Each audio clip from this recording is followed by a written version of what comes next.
Get in the know. Non-stop Vikings talk. It's Purple Daily on Score North and ScoreNorth.com. Purple Daily, presented by Surly Brewing Company. And welcome into Purple Access. Judd Zolgad, my former partner in crime on the Vikings beat, Chip Scoggins, Star Tribune columnist now, breaking down all things Vikings from the previous week. And Chip, I would be remiss if I didn't start with the big story yesterday. Your thoughts on the substantial trade for tight end TJ Hockenson from the Lions to bolster a position that definitely, with Irv Smith out, was lacking depth. I was wrong.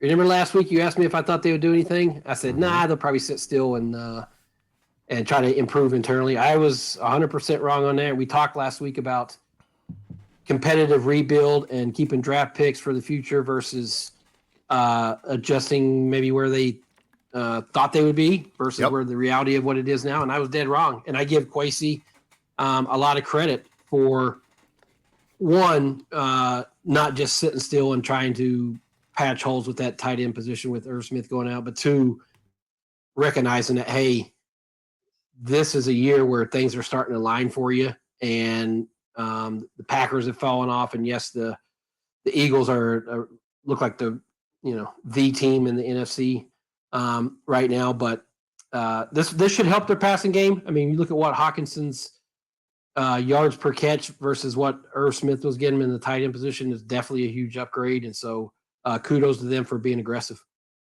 How surprised are you?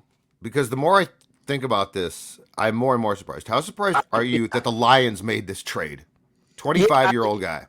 Yeah, and it's who knows what's going on with their thinking. We clearly know what's going on with Chicago's thinking there, Yeah, I mean, because he's a productive guy who's, particularly after you picked up his fifth-year option, as an organization, that signals that he's your guy and you want him to be part of your core going forward. And so, maybe they looked at their record and said, let's try to get a second-round pick because they basically just swapped picks with the Vikings for this year, right? The second for the fourth. Yep. And then similar next year.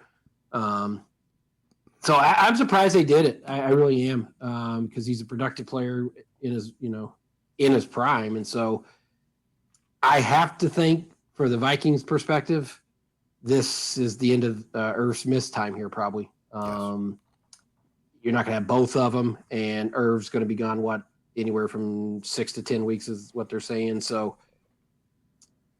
it just didn't pan out for him the way you thought it was. We saw the flashes, in training camp. You thought, okay, this is, he's healthy and it's but he just couldn't stay healthy and productive on the field. So I would think that after the season, he's going to move on. 2021 training camp, before he got hurt against the Chiefs, he was just fantastic. And yeah, that's when we all thought, oh my gosh, he's going to turn into, pass catching hybrid type of tight end receiver. Yeah. It's really too bad. But I do, to your point with Kwesi, and I guess O'Connell too, I admire the proactive route here, right? Yeah. Well, yeah, because I think it's the record, the landscape of the NFL and what's going on around it, but also an acknowledgement that the offense needed help. That it's just not. They needed another threat in that passing game, and so I give them credit for. There is part of me that was saying and has been saying for weeks now, like, okay, they're going to figure this out. It's just growing pains, and it'll start to click and be more efficient and more explosive. But I give them credit for saying, well, we're not going to wait on that. Right. We're going to upgrade the personnel too and see if that helps. Right. And you know what, Chipper? And we've seen this before, and I think it's especially true. It's true in all sports, but especially football. Yes, you create your own breaks. The Vikings made this trade. It's I think, for them, a quality trade. But, how often does it get to deadline deal day in the National Football League, Chip Scoggins? And in the same day that you make a proactive trade with a division rival who's willing to give up a quality player, that the Green Bay Packers, your arch rival, pursue Chase Claypool, and the team that comes in and undercuts them and gets Claypool is the Chicago Bears, who are in your division but going nowhere. Some years you just get this type of weird luck, and you gotta ride it. Yeah, you get the breaks on the field. You get the breaks with injury situation, which they've been fortunate up until, this week is the first time they really dealt with it significantly. Who you're playing, who's injured, and then in this one, I mean, Yep. I'm trying to figure out the Bears' strategy, right? They're unloading guys and they make a trade for Claypool. I would have loved to see Aaron Rodgers' reaction yesterday. If he's already annoyed beyond annoyed with everything with that organization, so I'm sure that probably just added to it. I guess he was on McAfee at one point in time and said, by the time this segment is done, I hope there's breaking news involving our team. There was. You didn't get Chase. But I mean, it is just weird. And I give the Vikings credit because, one, they've won games. Two, they have created their own breaks as well, because as small and stupid a thing as it might seem to focus on, I still think going back to training camp, having just this nice smooth camp without drama is absolutely a key, if nothing else, tone setter. But everything follows then, or has in this case. A lot has followed where it's just been really good breaks. Yeah, that's what I was going to say. It absolutely set the template for how Kevin O'Connell wanted this team to function. Take out the drama, take out the tension, take out all the stuff that it's been dealing with the last couple of years, and just kind of reset the mood, the vibe, how they go about business. And it has been relatively stress-free. I mean, they haven't had too many brush fires that he's had to deal with. And it's going to come, right? I mean, it's not going to be smooth sailing the whole year. I mean, just how many NFL seasons are like that. But it is one of those seasons, and we've seen them before, where for whatever reason, it just things align for you. You catch breaks, and you have to make your own luck too. You have to take advantage of them, and that's what they're doing right now. It's in these close games, they're finding a way to do it, and it's and the thing is when you watch O'Connell's post game things in the locker room every time, he keeps reiterating they have not played up to their capabilities yet. I mean, they're not hitting anywhere near all cylinders, and so I want to see. I assume Hockenson can get up to speed on the offense relatively quick. I think he could play Sunday. Yeah, I would think so. I mean, not with a huge package of plays, but he's going to be out there. Yeah, you're not going to sit him. So, no. But I'm curious to see what this does for the offense in terms of giving them another threat vertically, just to take some pressure off of Jefferson. Zadarius Smith, my man. He is he came cheap. Yeah. There were some concerns. I don't think in my wildest dreams I would have thought that at this point in time in the season this guy would have 8.5 sacks. And by the way, looks the part too. Like there's no statistical fluke at all. Well, when we said at the beginning, I wrote a comment at the beginning of the year that said, "How good is the Vikings defense going to be?" Well, tell me how many games that Danielle Hunter and Zadarius Smith play, and I'll tell you. I didn't think he'd be this dominant, to be honest with you. I thought Hunter would have more sacks than he has right now, but Zadarius is he looks like a guy who never had a back injury. He's like in his prime. I mean, there has been he's answered that one. How is he going to come back from that? And he's been, the production on the field is one thing, but Judd, and you can sense it too, like he's brought a feistiness, bravado, an energy, a big personality to that defense that I think has really given them a jolt, that defense. And, how much does that, factor on the field? I mean, I don't know, but it just seems that he, you want Eunice to have an alpha, right? Yes. And he's clearly the alpha in that group, and they're following his lead. I'd say this. I think he has, and I mean, basically, I think we saw this from day one of camp. I think he has what I would call a really positive swagger. Because it's not like a bravado of, okay, this sort of rubs me the wrong way. It's it's like an empowering swagger. And you're right. I mean, as things disintegrated last season, this team didn't have that. No. For sure. And so, yeah, I think he definitely brings a veteran, I got this, we're good, or good enough, but I am with you 100%. And again, I think it's very key that guys like O'Connell and Smith set a tone that is just from a starting point, I think, incredibly important. Yeah, I mean, think about the leadership that this team has right now with Za'Darius and Harrison Smith's playing really good. And he's not a vocal guy, but he's someone you're going to follow. Obviously, Jefferson. I think Dalvin's in that mix. I mean, look at the way teammates respond to Dalvin and his personality and the way he carries himself. Patrick Peterson. The last two games, he has been fantastic. Yeah, I mean, he was saying that after the game that, they were saying I'm old, I'm slow, blah, blah, blah. I think there was, he didn't get tested much last year. And so, because they always went to the other side. And so there was that feeling here. It's like, okay, how much does he have left?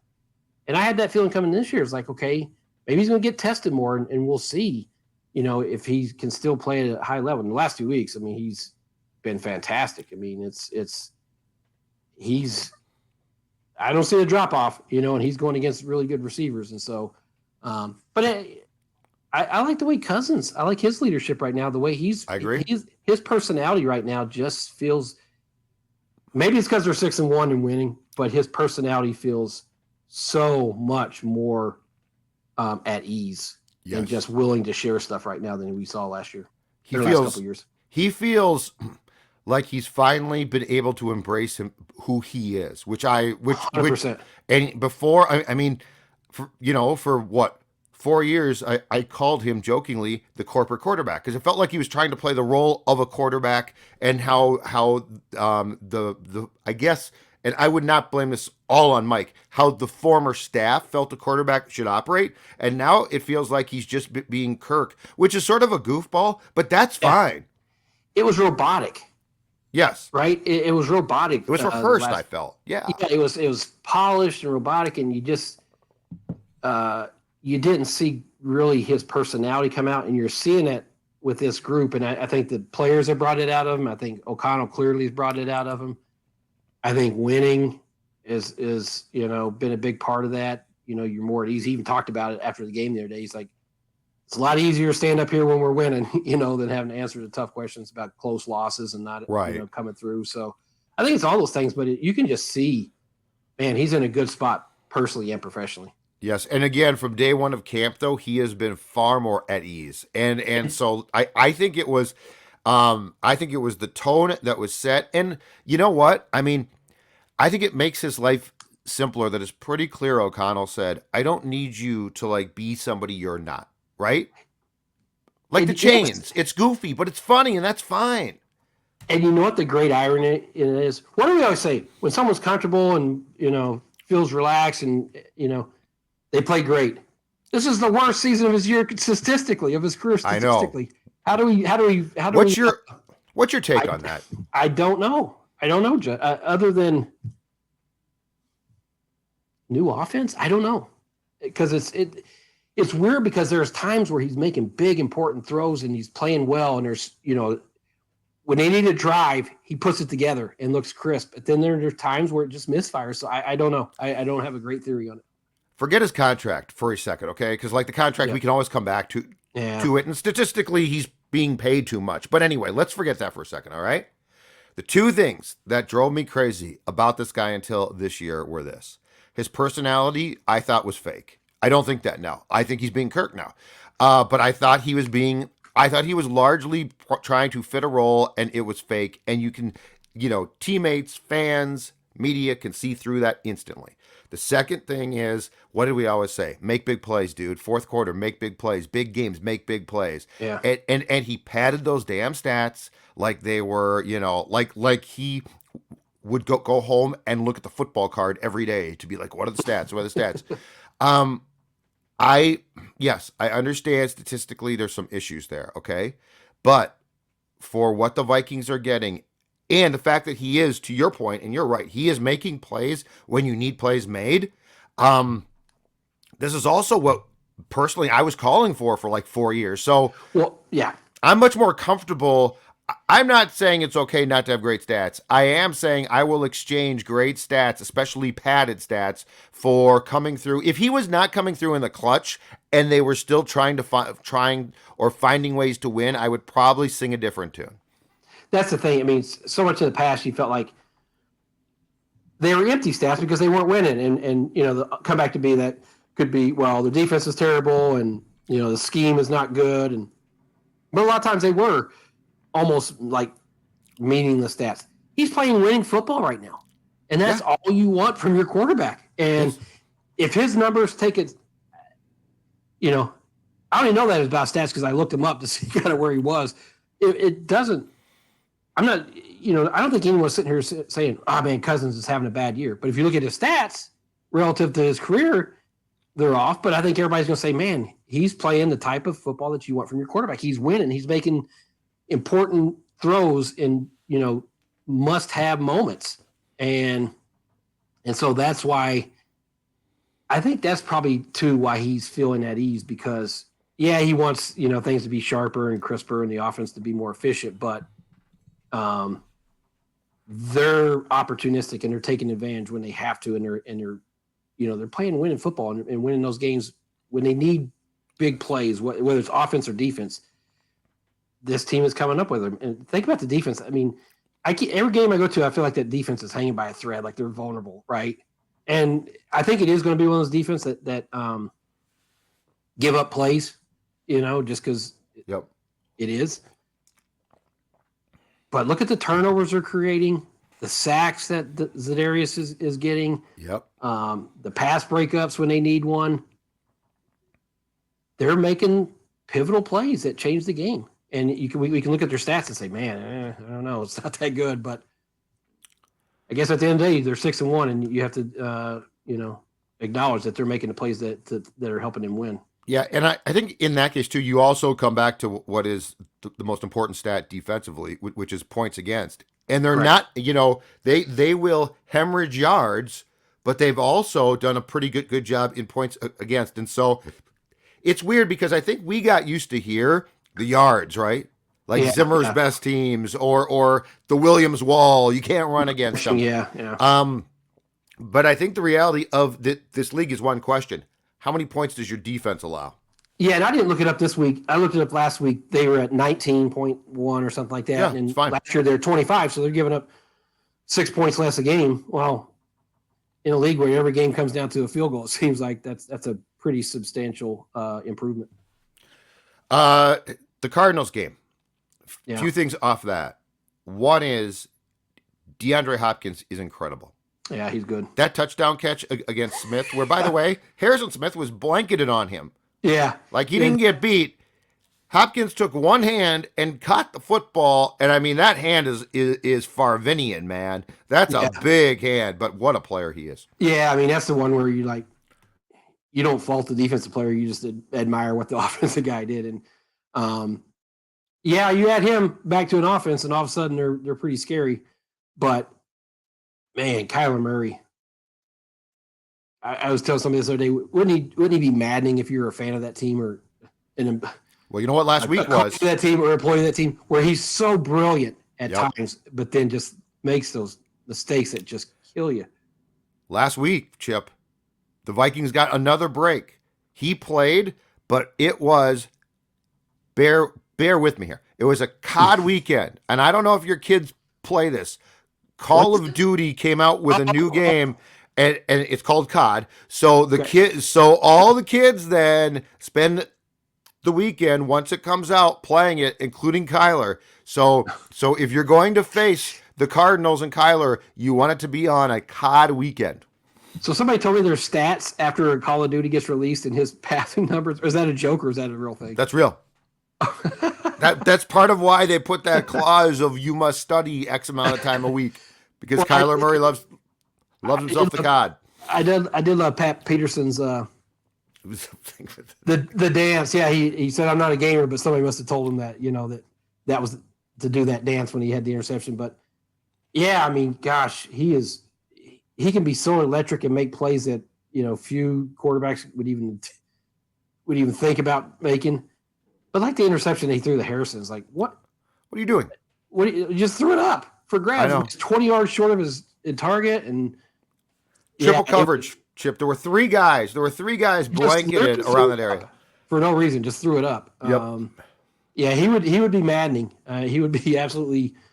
It would be a roller coaster ride if you're a teammate or coach, because you know he's going to have some moments of brilliance where he saves you and moments like that. So, but again, that was, the defense, they made plays, whether it was the interceptions or Za'Darius getting the sacks or Pat Peterson getting 3 pass breakups.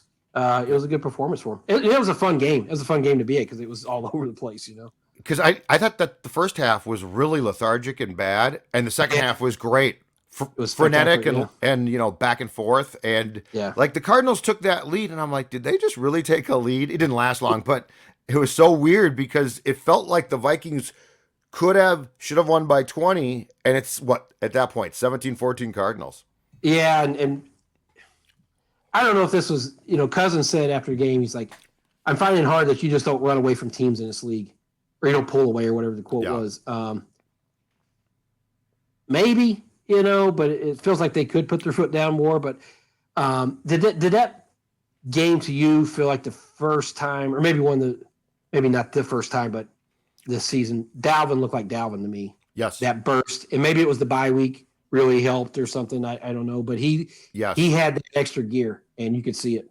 Yes, and he also, I thought, had he had the gear, and he ran through guys at times, and I don't know if he has consistently done that. Yes, he's starting with the Dolphins touchdown run.